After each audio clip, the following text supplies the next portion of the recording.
ॿेड़ो तरियो मुंहिंजा मिठा तुंहिंजे करे। सुभान अल्लाह ज़ोर सां चओ।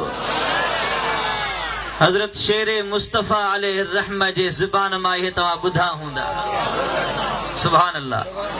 अल्लाह करीम सही जाइब सागी आहे। सुभान अल्लाह। अल्लाह तबारक व तआला हज़रत शेर मुस्तफ़ा अलैहि रहम जे मज़ार पुर अनवार ते किरोड़ा रहमतूं नाज़िल फरमाए। जंहिं रसूलुल्लाह जे आशिकन जे सीनन में महबूब जी मोहब्बत के बाकायदे भरियो। जोर सां चओ सुभान अल्लाह। अज तार मां ॿेड़ो तरियो मुंहिंजा मिठा तुंहिंजे करे। गम दर्द वारो वरियो मुंहिंजा मिठा तुंहिंजे करे। छा बिलाल छा करम वहवा सखी तुझी सखा। छा बिलाल छा करम वहवा सखी तुझी सखा।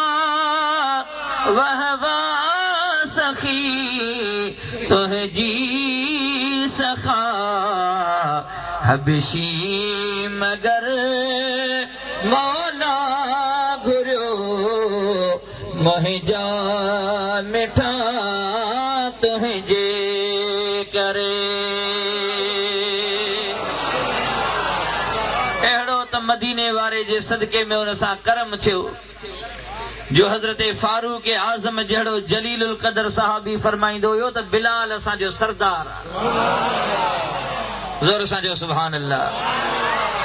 हबीब करीम सल्लल्लाहु अलैहि वसल्लम जा प्यारा उम्मतीयो, ये मेहरबानियूं असां तव्हां सां सवलियूं कोन थियूं आहिनि के खुदा जी इज्जत जो कसम आहे। अहादीस मुबारका में ईंदो आहे नबी करीम सल्लल्लाहु अलैहि वसल्लम जिन सॼियूं रातियुनि जूं रातियूं बीही करे इबादत में गुज़ारींदा हुया। हिकिड़ो सहाबी आहे हबीब करीम सल्लल्लाहु अलैहि वसल्लम जो हज़रत ख़ब्बाब बिन अरत रज़ियल्लाहु तआला अन्हु जलीलुल क़दर सहाबी आहे। फरमाए थो ॾिठमि हिकिड़ी राति जो मां आयुसि छा ॾिसां त महबूब करीम सल्लल्लाहु अलैहि वसल्लम जिन आधी रात जो नमाज में मशगूल आहिनि।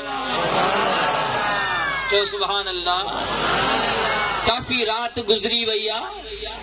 इएं पंहिंजे ख़्याल सां जो निकिरी ॿाहिरि आयुसि ॾिसां त महबूब करीम नमाज़ पिया पढ़नि। वो चए त वाह जो अॼु मज़ो। सुभान अल्लाह। ज़ोर सां चओ।